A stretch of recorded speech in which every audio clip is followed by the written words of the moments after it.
오늘도 썰튜쇼를 찾아주셔서 감사합니다. 여러분들의 구독과 좋아요, 댓글은 영상 제작에 큰 힘이 됩니다. 구독과 좋아요 눌러주세요. 안녕하세요. 저는 35살 주부입니다. 오늘 제가 들려드릴 이야기는 7년간의 결혼 생활 끝에 일어난 충격적인 배신과 제가 발견한 더 큰 진실, 그리고 완벽한 복수에 관한 것입니다. 2017년 봄, 저희는 결혼했어요. 대학교 동아리 선후배 사이였던 우리는 5년간의 연애 끝에 결혼에 골인했죠. 모두가 부러워하는 신혼이었어요. 특히 시어머니는 저를 친딸처럼 아껴주셨어요. 우리 며느리는 하늘이 내려준 선물이야. 얼마나 자주 하시던 말씀인지. 결혼 초에는 정말 행복했어요. 남편은 다정했고 시댁도 친정처럼 편했으니까요. 그땐 몰랐어요. 이 모든 게 계획된 연극이었다는 걸. 변화는 결혼 3년 차부터 시작됐어요. 처음엔 미세한 것들이었죠. 여보, 이번 주말에 친정에 갈까? 아, 미안한데 회사에서 급한 프로젝트가. 다음 주는? 그때는 시부모님이랑 약속이. 항상 이런 식이었어요. 그런데 시댁은 달랐죠. 주말마다 시부모님 댁에 가서 밥을 먹고, 장보기도 도와드리고, 명절에도 친정은 얼굴만 비치고 시댁에서 대부분의 시간을 보냈어요. 더 이상한 건 시어머니가 자주 우리 집 비밀번호를 물어보시는 거였어요. 아이고, 나이 들어서 자꾸 까먹네. 그때마다 불안했던 마음. 이제야 알겠어요? 3개월 전 모든 게 시작됐어요. 감기로 회사를 쉬고 집에 있던 날이었죠. 친정어머니가 미역국을 들고 오셨는데 남편이 문을 안 열어줬어요. 현관 밖에서 한참을 기다리시다가 돌아가신 어머니. 그날 저녁 남편의 말은 더 충격적이었어요. 갑자기 오시면 어떡해? 사전 연락도 없이. 이상했어요. 일주일 전 시어머니가 불쑥 오셨을 땐 얼마나 반갑게 맞이했었나요? 그리고 2주 뒤 더 큰 일이 터졌어요. 남편이 급한 회사 일이라며 주말 외출을 했는데 우연히 시부모님 인스타를 보다가 발견했죠. 사랑하는 아들과 함께하는 제주도 3박 4일. 우리 며느리 될 사람과 첫 만남. 네? 며느리요? 충격과 배신감에 잠을 이루지 못했어요. 그래서 시작한 조사. 믿을 수 없는 사실들이 하나둘씩 드러났어요. 우선 변호사를 만났어요. 다행히 우리 집은 제 명의였어요. 결혼 전부터 모아둔 돈으로 산 거였거든요. 변호사가 찾아낸 첫 번째 충격적인 사실. 남편 명의로 된 아파트가 있었어요. 그것도 우리 집에서 5분 거리에. 등기부등본을 떼어보니 작년에 구입한 거더라고요. 대출금이 하나도 없는 현금 구매. 어떻게 가능했을까 찾아보니 매달 시부모님께 보내는 500만 원, 그리고 시부모님이 매달 300만 원씩 모아주신 돈. 7년간 모은 돈으로 아파트를 샀더라고요. 그런데 그 아파트에 거주하는 사람이 바로 그 새 며느리였어요. 작년 추석에 있었던 일이 떠올랐어요. 그날 아침 친정어머니가 급하게 전화를 주셨어요. 마트에서 장을 보시다가 넘어져서 다리를 다치셨다고. 하지만 남편은 지금 가면 시어머니가 섭섭해 하신다며 발을 뺐어요. 결국 친정아버지 혼자서 어머니를 응급실로 모시고 가셨죠. 그리고 그날 저녁 시어머니가 한 말이 아직도 귀에 생생해요. 우리 며느리는 역시 효심이 깊네. 친정엄마 일 있다고 도망가지도 않고. 이게 다가 아니었어요?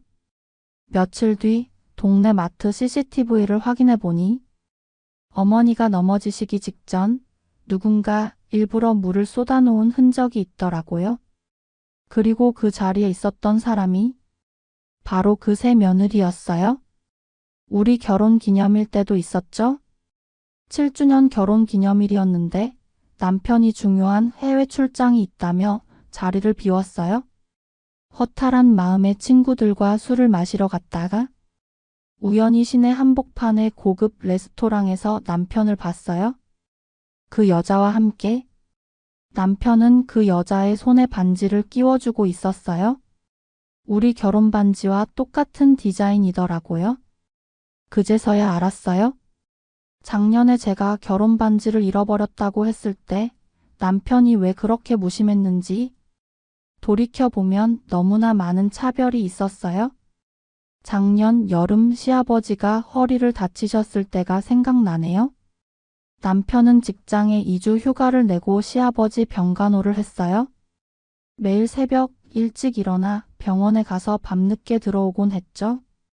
그런데 한 달 뒤 친정아버지가 교통사고로 중환자실에 입원하셨을 때 남편은 회사가 바빠서 휴가를 못 낸다고 하더라고요.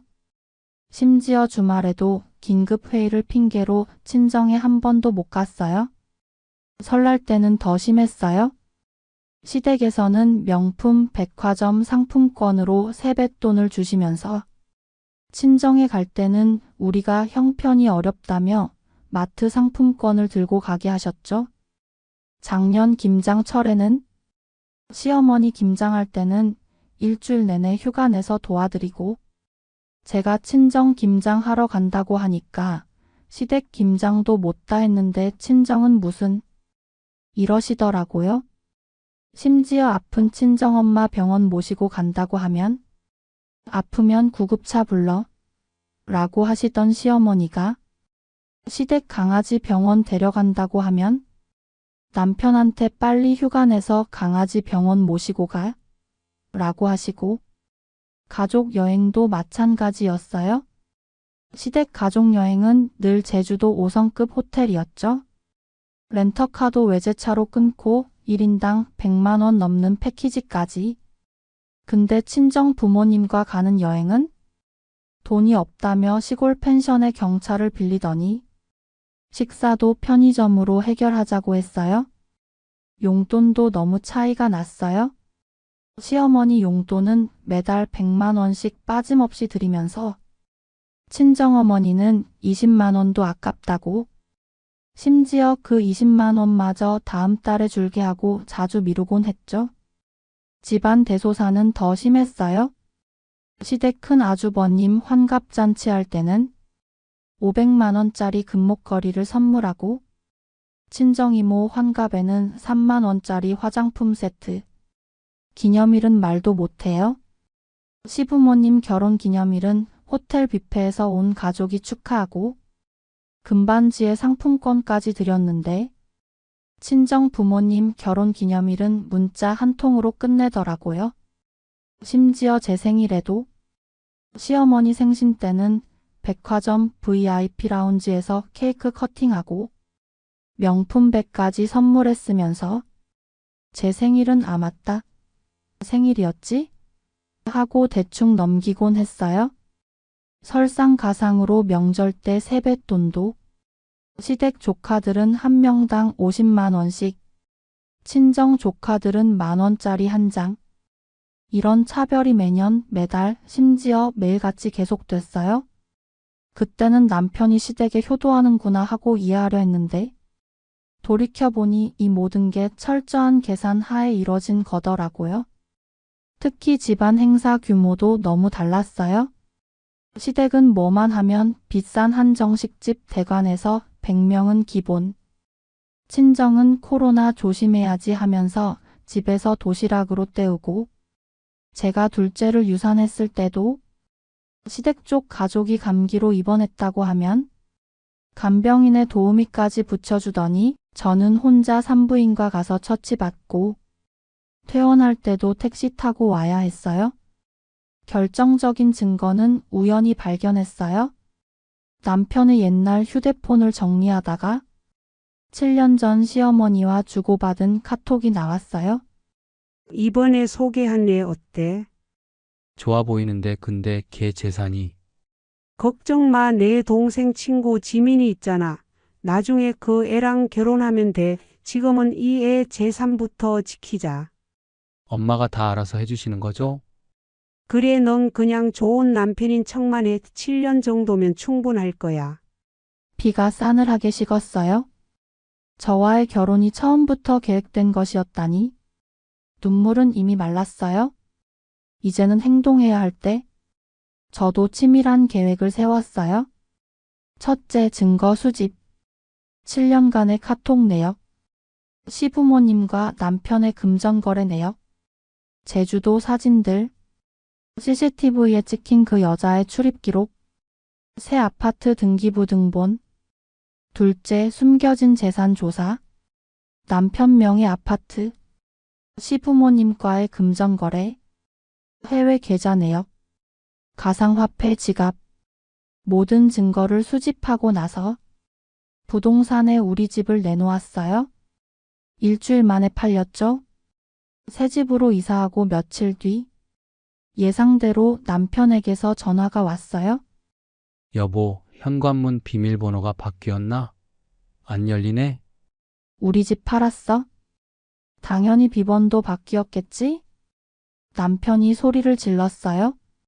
뭐? 무슨 소리야? 농담하는 거지? 농담 아니야? 내일 변호사 사무실로 와. 내 새 신부와 함께. 다음 날 변호사 사무실. 남편이 그 여자와 함께 왔어요. 시어머니도 오셨더라고요. 이게 무슨 일이니? 오해가 있나 보구나. 시어머니의 목소리가 떨렸어요. 전 노트북을 켰어요. 7년 전 카톡부터 모든 증거를 보여줬죠. 어머님 계획대로 잘 돼가나요? 7년. 긴 시간 수고 많으셨어요. 시어머니의 얼굴이 하얗게 변했어요. 남편은 바닥에 주저앉았고 그 여자는 조용히 사라졌죠. 이혼하고 싶으면 조용히 해줄게. 단 조건이 있어. 떨리는 목소리로 남편이 물었어요. 무슨 조건? 첫째, 위자료 10억. 둘째, 4명의 아파트도 내가 가져갈게. 셋째, 7년간 시부모님께 보낸 돈 전액 반환. 미쳤냐? 그걸 어떻게? 아니면 이 모든 증거를 경찰서에 가져갈까? 7년 전부터 계획된 사기 결혼. 법원에서 어떤 판결이 나올까? 결국 남편이 졌어요. 시어머니는 그 자리에서 기절하셨고, 그런데 이게 끝이 아니었어요. 며칠 뒤 그 여자에게서 연락이 왔어요. 저 사모님 시간 좀 내주실 수 있을까요? 카페에서 만난 그녀. 더 충격적인 이야기를 들려줬어요. 사실 저도 피해자예요. 7년 전 제 언니도 같은 수법으로. 알고 보니 시어머니와 남편은 수년간 이런 일을 반복해 왔더라고요. 전 그들의 5번째 표적이었어요. 그 여자의 도움으로 다른 피해자들도 찾을 수 있었죠. 우리는 함께 고소장을 제출했어요. 지금은 새 집에서 행복하게 지내고 있어요. 친정 부모님과도 자주 만나고 취미로 시작한 베이킹 클래스도 다니고 있죠. 위자료로 받은 돈으로 부모님 크루즈 여행도 보내드렸어요. 이제는 제 카페도 오픈했답니다. 여러분, 참는 게 미덕은 아니에요. 이상한 점을 느끼셨다면 바로 의심하세요. 그리고 증거를 모으세요. 시간이 지나면 나아지겠지. 내가 참으면 되겠지. 이런 생각은 이제 그만. 용기를 내세요. 여러분의 인생은 여러분의 것이니까요. 이제는 정말 새로운 시작이에요. 여러분도 행복하세요.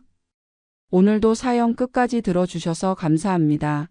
구독과 좋아요, 댓글은 영상 제작에 큰 힘이 됩니다.